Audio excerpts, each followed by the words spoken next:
compañeros. En esta ocasión, el grupo número 4 les presentará el filósofo Impre Lakatos, donde los integrantes somos Arleti Córdoba Ponce, Daniela García Palacios, Eduardo Maquera Mamani, Patrick Bustamante Rivera, Eric Quiroz Casilla, María de los Ángeles Quispe Gutiérrez. Su biografía. Imre Lakatos fue un filósofo húngaro. Nació en 1922, murió en 1974. Se opuso activamente al nazismo y participó en el movimiento comunista húngaro, por lo que fue detenido en 1950 y encarcelado durante 3 años. Se doctoró en Cambridge. Fue profesor en London School of Economics desde 1960 hasta su muerte. Críticas al falsacionismo.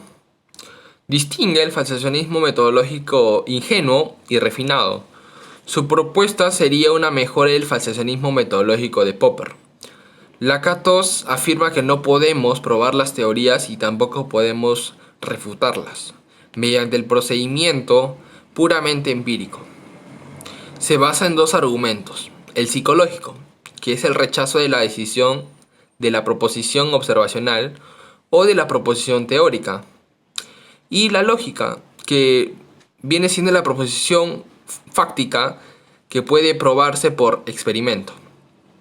Lakatos rechaza así tanto la tesis empirista de la comprobación como la de la refutación de teorías por medio de la experiencia.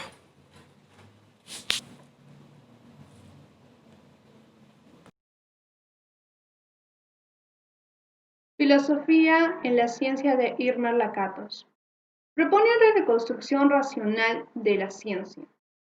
Sus más grandes descubrimientos científicos son programas de investigación que pueden evaluarse en términos de problemáticas progresivas o estancadas. La evolución científica se da cuando un programa de investigación reemplaza a otro, superándolo de modo progresivo. La propuesta metodológica de Lakatos.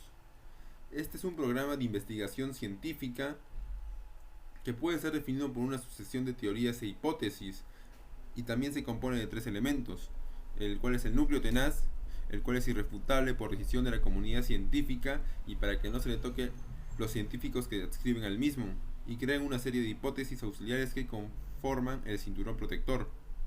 También está la heurística negativa, la cual prohíbe el modus tollens sea aplicado al núcleo tenaz.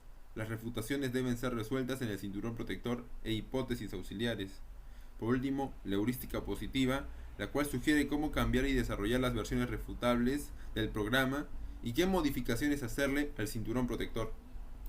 Lakatos define 2 tipos de programa: el progresivo, cuando su desarrollo teórico se anticipa a su desarrollo empírico, es decir, que la teoría conduce al descubrimiento de nuevos hechos, sobre todo de aquellos hechos hasta el momento desconocidos; y el regresivo, estancado o degenerado, cuando su desarrollo teórico va detrás de su desarrollo empírico y por lo tanto necesita de explicaciones. Aportes de Lakatos a nuestro campo de estudio profesional. La contribución más importante de Lakatos a la filosofía y a la historia de la ciencia es la teoría de los programas de investigación, que contribuye el resultado de exámenes críticos de las distintas tendencias desarrolladas en este campo. Tanto el inductivismo como el falsabilismo y el falabilismo, un programa de investigación se compone de una serie de reglas metodológicas, algunas de las cuales indican qué caminos hay que evitar, como es la heurística negativa, y otros qué caminos hay que seguir, que es la heurística positiva. El estudio de la historia de la ciencia muestra qué formas se han establecido el desarrollo de distintos programas de investigación, el examen y análisis de las pautas que rigen el desarrollo científico que ha de hacerse. Por tanto, teniendo en cuenta un abundante material histórico. Sin embargo, dicho desarrollo es racionalmente reconstruible. Es decir, existe una marcada diferencia entre la historia externa y la historia interna de la ciencia. Esto no significa que no existe una historia. De hecho, el examen de esta tiene marcada importancia, pero indica que es posible explicar dicha historia desde un punto de vista exclusivamente interno. Esto es, desde un punto de vista de la teoría de programas de investigación, lo cual es completada por la historia empírica. Conclusión. La contextualización que se desprende de tal dicotomía hizo ver que Lakatos, uno de los puntos débiles de la teoría de Popper, una conjetura refutada, puede seguir siendo abrazada por un colectivo de científicos mientras no aparezca otro viva y mejor.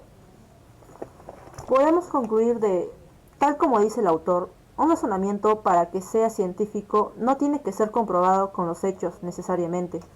Más